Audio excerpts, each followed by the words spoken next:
Hi guys, welcome back to my channel. I finally met my daughter and she's right here sleeping.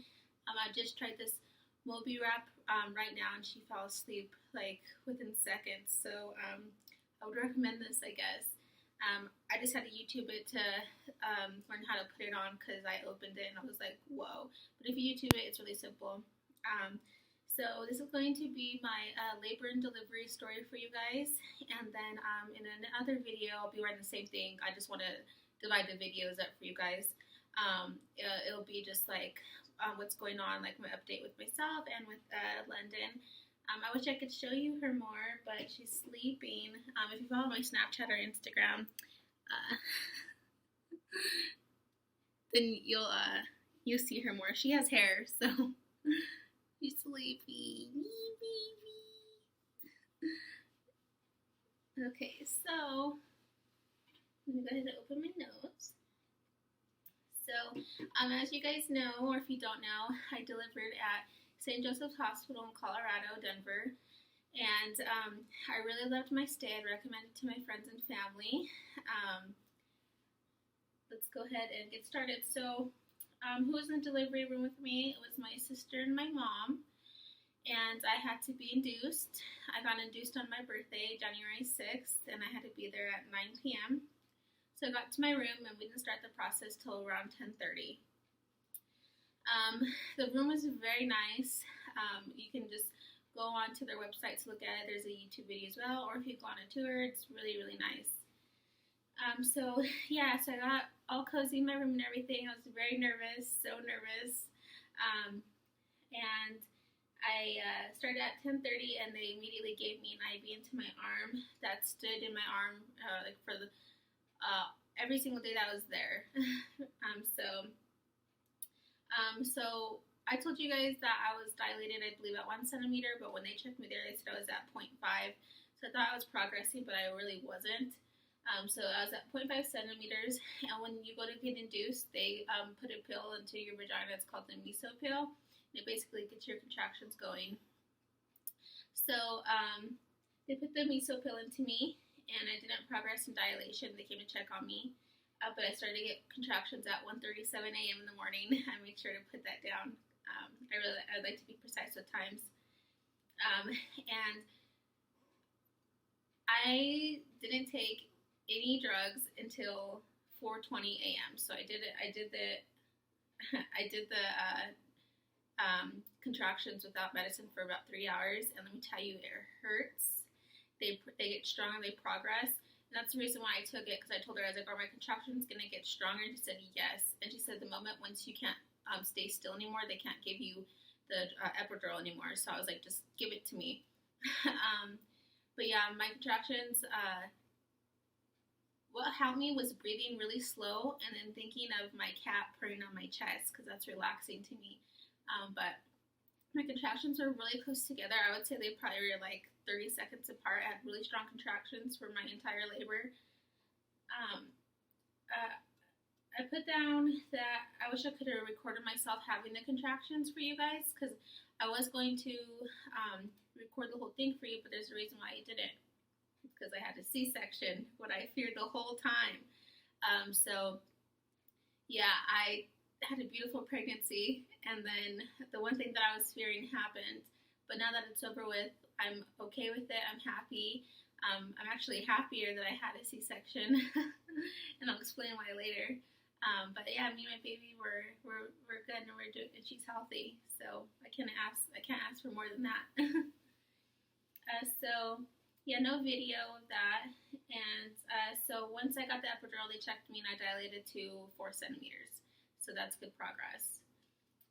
So then an hour after that, they came and they popped my water, and at the time I had the epidural, so I didn't feel them pop, I didn't feel anything, I just felt like fluid come out, and whatever was in there, so it wasn't just straight liquid, there was some solids in there, like you could feel it. So when I got the epidural, my legs just felt heavy. I could still move them. My right was more heavy. My right one was heavier than my left one. And they come in and they rotate you from side to side and like lay you in different positions to help dilate your cervix. So yeah, they pump my water and then they put me on oxygen. They said it's just better for the baby. The more oxygen I have, the more oxygen she has. I asked them why. They said no really particular reason. They just want to make sure she has oxygen. So when I was there, I had a really hard time sleeping. Not that I was uncomfortable, but because my mom was in the room and she's a big snorer, and then I was just excited, and mostly because my mom was snoring. I even asked the nurse for earplugs, didn't help. But yeah, I didn't get much sleep. And then the nurses and doctors, they check on you like every 1 to 2 hours. So when you do like you're on the edge of falling asleep, they come in and they like check on you. So it's just like kind of, that part was a nightmare. I didn't like that part. I just wanted to sleep, and get the most rest I can because I was prepared to like push her out. And even though that didn't happen, it would have been nice just to get some sleep. My doctor came in and he came to feel London's head, and she wasn't faced the right way. So he moved her somehow, and she finally was in right position. She got there on her own. He like helped her like get there, and then she did the rest of it on her own, being in position, ready to get pushed out. After he did that, they gave me fluid for London's head through my IV because they popped my water, and somehow they insert the fluid through my IV and they would go to her. So I don't know, this kind of things, I can't explain them all because I don't really know, but that's what they told me. So then I progressed to 6 centimeters, and then I finally got to 8, and I got stuck at 8, and then they have this statistic that if you have really good contractions and steady contractions for 4 hours straight and there's no progress, they talk to you about a C-section. So they had this talk with me 2 times before I knew I was going to get one while I was just dilating, and I cried. I got really emotional and I cried because that's not what I wanted. I felt like, I don't know, I was just really sad. And then finally they came to check me again because I asked for another hour, and they said that because she was in good condition, so was I. No one was was in danger. This was an emergency C-section. So they came to check me, and I still was at 8 centimeters, except this time when they checked me, my cervix was swelling, and your cervix needs to thin. So at that point, I was like, oh, damn it. So I knew I was going to have to do the C-section, and I just found the strength to do it. And they come in, they make you read all the stuff to you, make you sign a waiver. It's pretty scary, but it's like, well, I have no choice. I had to get her out.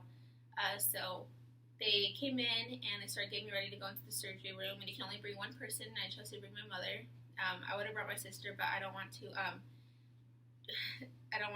dramatize her like more than I already have. So I took my mom, and they came and they gave me a halter top so I could do skin to skin with her after she's born. And then they rolled me back there, and once they started taking me, I went into shock. This is just my labor hormones. My whole body started shaking. My jaw was shaking. This was happening when I was in labor too, without the epidural. My body, like my jaw was shaking and stuff. But they're taking me to the room, and my body was shaking, and they're taking your blood pressure while you're having your surgery. And every time she would take my blood pressure, she had to hold my arm down because I was just shaking so much. And then they put a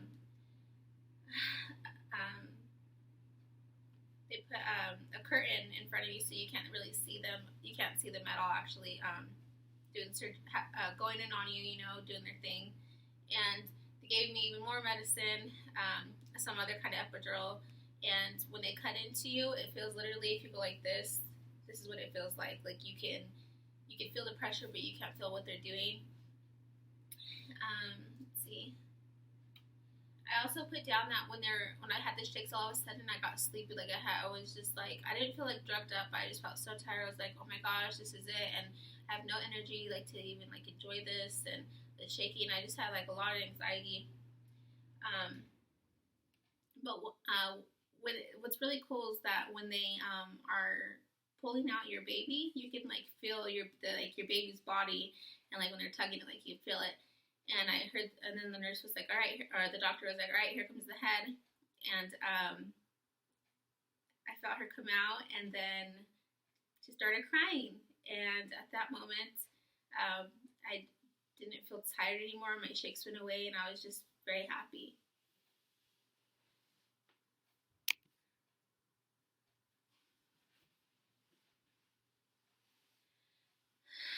So they couldn't give me her right away. So he came around the curtain. He's like, "Here's your baby," and I like cried, and I'll cry every time I think about it because it's just so magical. But when I heard her come out, she was crying. I just couldn't believe it. And then they brought her around the corner, and they're like, here's your baby." And I got to see her. My mom was crying. She's telling me she's so beautiful, and she's like, "Oh, she's so cute." And they took her, they put her under the warmer, and they did whatever they had to do for her since she's a C-section baby. And about 2 minutes later, they brought her over to me. And as soon as they put her on my chest, and I said, "Hi, Linda," she stopped crying. And I thought that was really cool. And just when she was with me, you could tell she like felt like very safe and secure, like she is now. So that's how I met her. She was 7 pounds 4 ounces, 21.7 inches long. She was born at 10:05 p.m. January 7th, 2017. So we are exactly 25 years and 1 day apart. We're both Capricorn babies. One thing that made me sad is that I wanted to record for you is my labor and delivery, but since I got a C-section, they don't allow video in the surgery room, so I can only do pictures. So I did order some pictures. My mom took pictures for me, and then I ordered them, and I put them in a photo album, and which I will show you in my next video of how that looks. So let's see. No video allowed. I did lose 900 cc's of blood during my surgery, and they didn't tell me that until the next day. They told me if I felt like fainting, if I was dizzy, or if I felt like I was going to pass out, to let them know because I was going to need a blood transfusion. And for an idea for you guys to know what that looks like, if you are familiar with like what an IV bag looks like usually people will carry them around the hospital, that's 1,000 cc's, and I lost 900 cc's. So they put my iron went low, and they put me on iron pills, and the medication that I'm on right now was because I don't have them all anymore, but I was on Percocets, ibuprofen, and then I was on I was on Percocets, not anymore, but now I'm just on ibuprofen, constipation pills, and iron pills.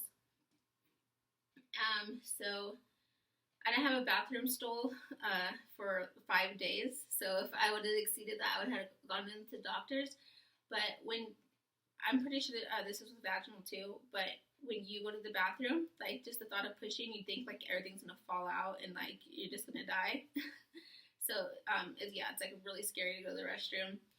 But finally, like everything's okay. So I noticed too that I had finally gotten swollen feet, and that finally went away. But it was just weird to see my feet swollen because my whole pregnancy, like my feet were not swollen.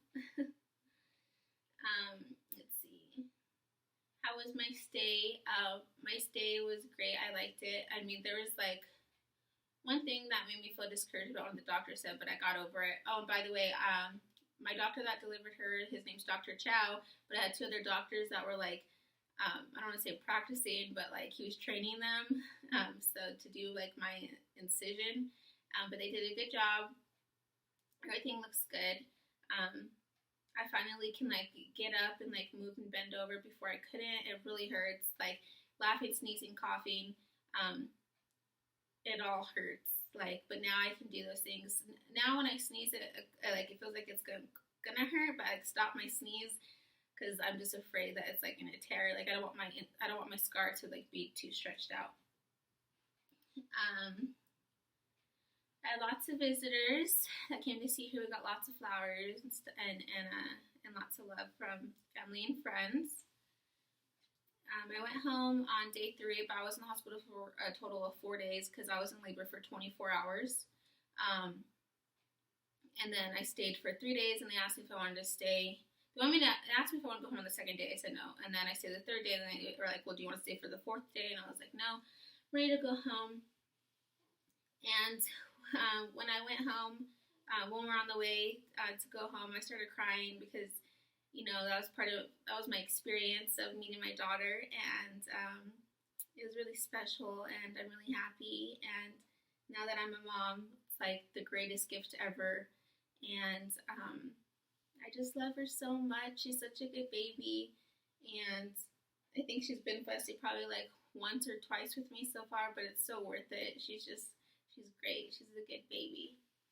Um, I'll go ahead and show you my postpartum tummy. I'm just gonna have to get her out of this and hope that she stays asleep. But as far as this Moby wrap, this is what it looks like. You can here, let me see. You can YouTube it.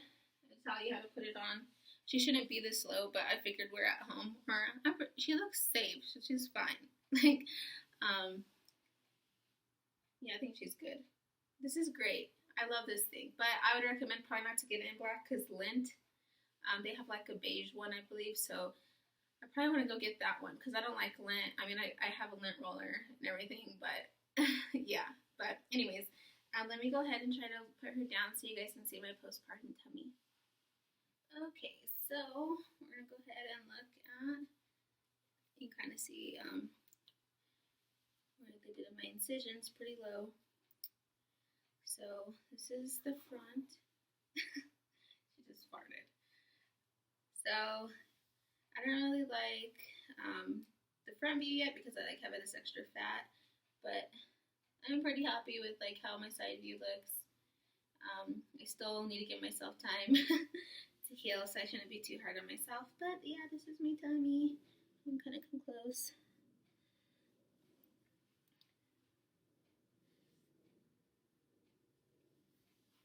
But everything's healing good, so that's good. Alrighty then, thank you so much for tuning in and hearing about my labor and delivery story. I wish I could have recorded it for you, but sometimes things happen that we don't know that's going to happen, so nothing is certain. I'm going to continue to update you guys. I'm going to probably do like a month-to-month thing about baby and me, so like my weight loss and how she's doing and everything. Some people are like asking me to do cooking things because on my Snapchat I cook and stuff, and I put that in my description below, so I'll definitely throw a couple of videos in there about that. If there's any other kind of videos that you'd like me to do, just write them down in the description below, and I wouldn't mind trying it out. So yeah, you can go ahead and follow me on my social media, and please follow my daughter's account.